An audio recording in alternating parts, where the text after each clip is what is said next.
Paolo Avellino may mensahe sa kanilang anibersaryo at netizens may napansin sa aktres.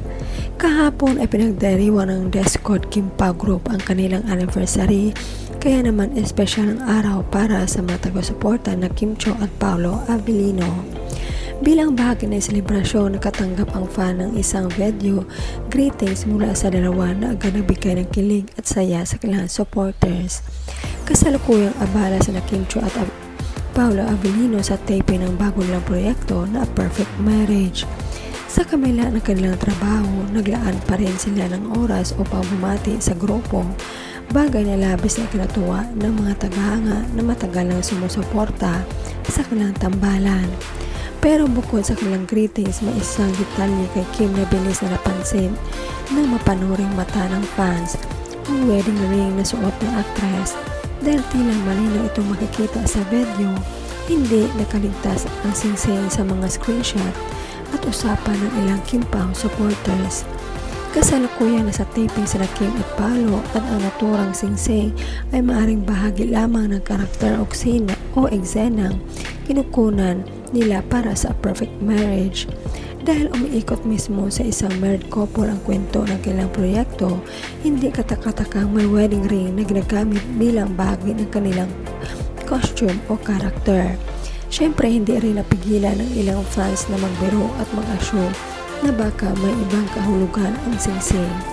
May ilan pang kinilig sa pagkataong si Kim mismo ang nakitang suot ito habang kasama si Paolo sa video greetings. Sinabi na aktres na si Paolo ang founder at nagpasalamat ito sa aktor at sumagot in Bisaya na dili man ako founder ng Discord, at sabay naman tumawa silang dalawa. Ito naman ang mensahe na aktor, Discord is safe space to everyone just to enjoy, relax without all negativity.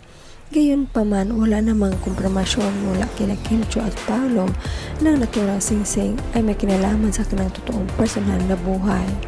Pero para sa Kim Pao fans, sapat na muna ang munting ayuda na ito. Isang anniversary greetings mula kina Kim at Paolo, kasabay ng nakakilig na detalye mula sa set ng kanilang pinakabagong proyekto. Komento ng netizens, sa mga hindi naniwala na real ang Kim Pao, siguro hindi gagawa si Pao ng Discord kung hindi pang matagalan ang relasyon nila. At wala pang love team na kagawa ng ganyan, sila pa lang. Ibig sabihin niyan, gusto ni Pao forever talaga sila. Inipon niya dyan mga fans nila at madami pang hindi nakapasok sa GC. Happy anniversary Discord. Kahit hindi ako nakasali sa Discord, happy anniversary po. Kim Pao real couple, tandem partner fan forever ako. Since Biroka endorsement nila Idol Paolo Avellino at Idol Miss Kim Cho 2018 pa. My dream love team, hopefully for real forever sila.